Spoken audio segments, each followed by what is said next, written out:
Bonjour, je m'appelle Thierry Valzer, je suis directeur de recherche à l'INSERM et je dirige une équipe d'immunologistes au sein du Centre international de recherche en infectiologie, le CIRI à Lyon, et où nous travaillons sur l'activation lymphocytaire dans différents contextes pathologiques, soit infectieux, soit tumoraux, ou dans des contextes d'auto-immunité. Et je suis également coordonnateur de la spécialité immunologie au CIRI, donc un département qui comporte environ une dizaine d'équipes. Et à ce titre, je coordonne depuis le début de la crise du Covid-19 un projet de recherche qui vise à comprendre les mécanismes de la réponse immunitaire chez les patients et comprendre quelles sont les défaillances chez les patients qui développent des formes graves de la maladie. L'Association pour le don d'organes et de tissus humains, France ADOT, la délégation de l'Ain, a posé 3 questions. Les résultats de ces recherches sur les réponses immunitaires inappropriées chez les patients à risque pourront-ils être pris en compte et servir à l'élaboration d'un vaccin? Alors oui, il y aura différentes applications possibles de notre projet.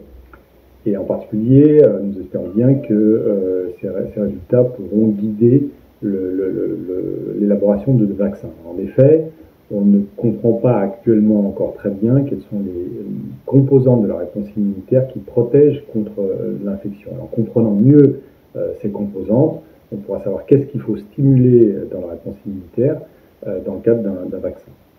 Je dirais que les applications elles vont au-delà de la réponse vaccinale, les applications de notre projet, puisque nous espérons bien que ce projet pourra permettre aussi de dégager des pistes de traitement et permettre aussi d'identifier des marqueurs précoces pour détecter les patients à risque. Le virus SARS-CoV-2 semblant subir peu de mutations, le futur vaccin tant espéré sera-t-il le même chaque année? Ou au contraire, devra-t-il être modifié tous les ans, comme l'est celui de la grippe saisonnière? C'est une question qui est très importante. Je dois dire d'emblée que je n'ai pas de réponse définitive. Je vais tenter de vous apporter quelques éléments. Alors, en fait, le virus SARS-CoV-2 n'est pas un virus qui a haut pouvoir mutagène. Mais cependant, on connaît certaines protéines du virus qui sont relativement sujettes à mutation. Et c'est le cas d'une protéine qu'on appelle la protéine Spike, qui est la protéine de surface du virus, donc qui décore les particules virales, et qui est très souvent la cible des anticorps neutralisants chez les patients infectés.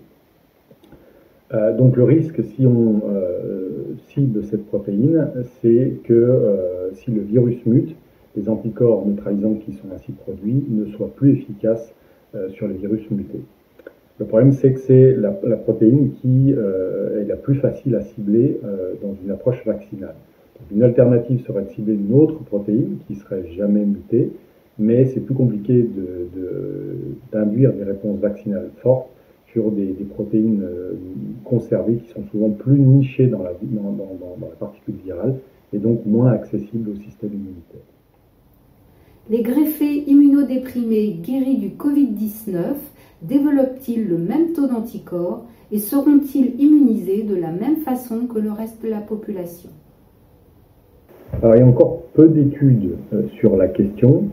Et il y a quelques petites études qui ont été rapportées dans la littérature et qui suggèrent que la réponse immunitaire chez les patients greffés est la même, donc de même amplitude que chez les patients non greffés. Donc en d'autres termes, que les patients greffés ne sont pas plus susceptibles au virus SARS-CoV-2, et même si ces patients sont de façon générale plus susceptibles à des infections par des virus ou d'autres pathogènes.